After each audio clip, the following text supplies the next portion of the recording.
അങ്ങനെ നമ്മുടെ സിജോ ചേട്ടൻ ബിഗ് ബോസ് ഹൗസിലേക്ക് മടങ്ങിയെത്തുകയാണ്. അദ്ദേഹത്തിൻ്റെ റീ എൻട്രി ഇന്ന് നടന്നു കഴിഞ്ഞു. അതായത് നാളത്തെ എപ്പിസോഡിൽ നമുക്ക് കാണാൻ വേണ്ടി പറ്റും. അപ്പം മറ്റ് വൈൽഡ് കാർഡ് എൻട്രീസിനെയും അതേപോലെ തന്നെ മറ്റ് കണ്ടസ്റ്റൻസിനെയും ഈ നമ്മുടെ സിജോ ചേട്ടൻ്റെ റീ എൻട്രി എങ്ങനെ ബാധിക്കുമെന്നുള്ള കാര്യം നമുക്ക് കണ്ട് തന്നെ അറിയണം. ഇപ്പം നിലവിൽ അല്പം കൂടി വോട്ട് ശതമാനം കൂടുതൽ നിൽക്കുന്നത് ജിൻഡോ ചേട്ടനാണെന്നാണ് എനിക്ക് മനസ്സിലാക്കാൻ സാധിച്ചിട്ടുള്ളത്.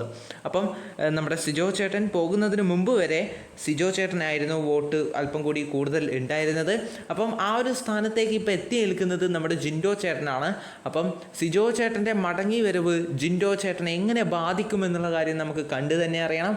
അതോടൊപ്പം തന്നെ സിബിൻ ചേട്ടനെയും മറ്റ് കണ്ടസ്റ്റൻസിനെയും വൈൽഡ് കാർഡുകളെയും അതേപോലെ തന്നെ അവിടെ ബിഗ് ബോസ് ഹൗസിൽ സ്ട്രോങ് ആയിട്ട് നിൽക്കുന്ന മറ്റ് കണ്ടസ്റ്റൻസിനെയും ഒക്കെ സിജോ ചേട്ടൻ്റെ റീ എൻട്രി എങ്ങനെ ബാധിക്കുമെന്ന് നമുക്ക് കണ്ടു തന്നെ അറിയണം. യഥാർത്ഥത്തിൽ പല കണ്ടസ്റ്റൻസും സിജോ എന്ന് പറയുന്ന കണ്ടസ്റ്റൻറ്റിനെ മത്സരാർത്ഥിയെ വരെ മറന്നുപോയിട്ടുണ്ട്. അങ്ങനെ ഒരു മത്സരാർത്ഥിയെ പറ്റി പോലും ബിഗ് ബോസ് ഹൗസിൽ പലരും ഓർക്കുന്നു പോലുമില്ല. അവർക്ക് പലർക്കും ഇങ്ങനെയൊരു റീ എൻട്രി അവർ സ്വപ്നത്തിൽ പോലും കാണുന്നുണ്ടാവില്ല.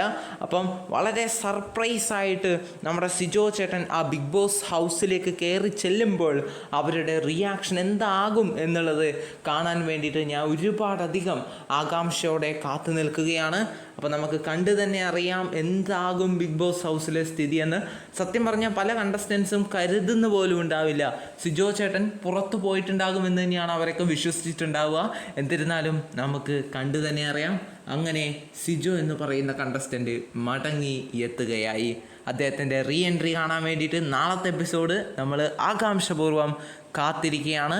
അപ്പം നമുക്ക് നാളെ കാണാം.